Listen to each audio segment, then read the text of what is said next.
guys, TheAirsoftTech here, and welcome back to another vlog style video. Today we're going to be going off the script and just talking and chit-chatting about TSG build updates. So for those who follow the teching community closely, specifically the teching community on Instagram, you will have noticed that there have been some TSG builds posted here and there by a couple people who've actually managed to get the TSG build concept working. So these are fairly feasible, practical builds. For the longest time, we kind of as a community figured TSGs just weren't really possible. They weren't really feasible. There was no point in pursuing it. We've already got DSGs. Why we should be happy with that for now, and not really push the TSG concept too much. Well, some people have pushed it. Some people have actually gotten practical results. 310 FPS, shooting about 40, 50 rounds a second on a TSG. Some pretty cool stuff that we really didn't think we had the appropriate cylinder to barrel volume ratios for, and all this kind of stuff. We figured we'd run into premature engagement issues and stuff like that, but some people have actually got it working. So that being said, as you guys know, I posted a community update on YouTube saying that I've ordered a TSG sector gear half for an SHS lower sector gear. So that's coming. It's probably going to be mid-November when it gets here. I'm going to try to have the build done by early December so that I can have it a Christmas, mid-December, late December video posted on TSG. I know that sounds super far away, but, remember, I'm an adult. I have responsibilities. I have jobs. So just remember, it's coming. There are going to be vlog-style updates like this, hopefully regularly, as I try to, troubleshoot the TSG and try to get it to work. But just real quick, I figured I would tell you guys about that, and then I would tell you guys my plans, and then I would also show you guys what parts I'm planning on using along with the base model gun.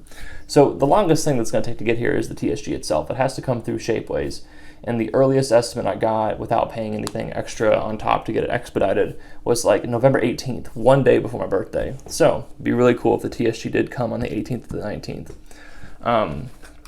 So just, real quick, the base gun I'm going to be using is an A&K NS15. I don't have that here with me. I have yet to order it. It's actually fairly cheap on AirsoftGI and evike.com. So the reason I chose that gun, it's got a very short barrel length, very good fixed stock, and it's got a version 2 gearbox shell. So all these things will allow me to have, the appropriate barrel to cylinder volume ratio. It'll allow me to store a good sized battery within the stock. And then the version 2 gearbox shell, that's just self-explanatory. It's got tons of upgrade parts, and obviously I know how to modify them and work on them very well. So it just seemed like a really good choice.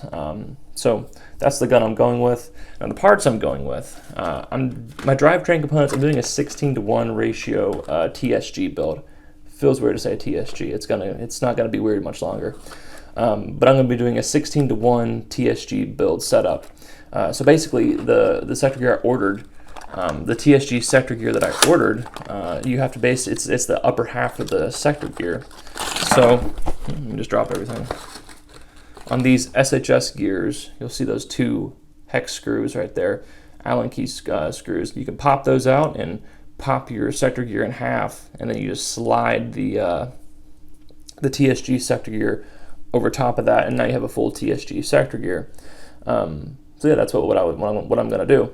And the tappet plate cam here just kind of makes up for that. There's a hole on the TSG sector gear that just slides over that tappet plate cam, so now you have 3. So that's what I'll be doing gear-wise, is 16:1 TSG build. And then I'll be doing a 32 TPA, Frankentorque kind of style build. I want to make this thing slow. I want to make this thing feasible. I want to make this thing actually work and have awesome trigger response and great efficiency.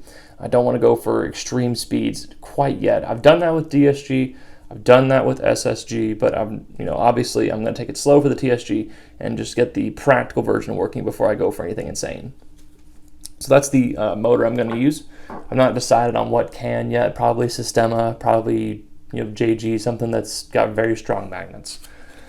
I'll be going with the Garter SP150 spring. People have actually gotten their TSG builds to work fairly well with M150s, M160s, so I'm going to stick with that. I'm going to do, again, low stress, low speed, just to get the concept working, and then I'll push the speed and the power later.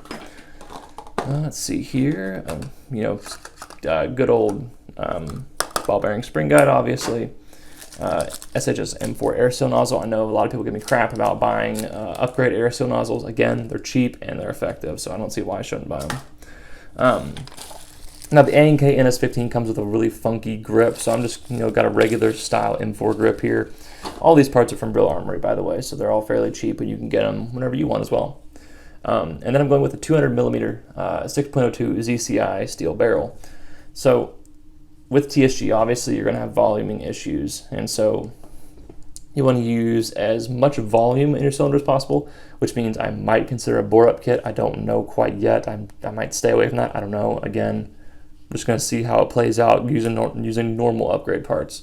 But you want to keep your barrel as short as possible, and the A&K NS15 has a 200 millimeter barrel, and Miyake himself suggests not going over 200 millimeters of length on your barrel to keep your volume appropriate, and I can agree with that. I think that's a reasonable barrel length to go with. I wouldn't try to push it any further. And then obviously I'm going with my favorite Lonex version 2 hop-up chamber. You guys know I don't like the rotary style hop-up chambers. They apply pressure on the nub at a awkward angle, whereas this is significantly more flat. So you guys know I like those more than rotary style hop-up chambers. So those are the parts I'm going to be using. As of now, there are probably going to be some changes. I need to get a MOSFET, obviously. I'm looking at the T238B, I think is what it's called, or T238, I think, maybe. I don't know. It's basically a gate tighten, faux MOSFET. Significantly cheaper, same concept, optical sensors for both the trigger and the sector gear. You do need an optical sensor if you're doing a TSG build the way I'm doing it, especially if you split the halves of the SHS sector gear.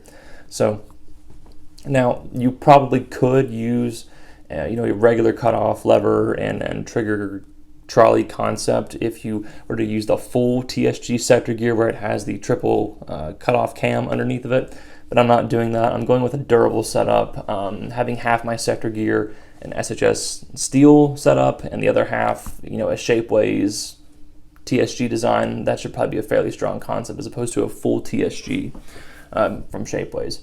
So those are the parts I'll be using in my TSG build. Like I said, hopefully I'll be posting regular updates about it just like this, telling you guys how I'm troubleshooting and telling you guys what I've done to fix those troubles that I've run into.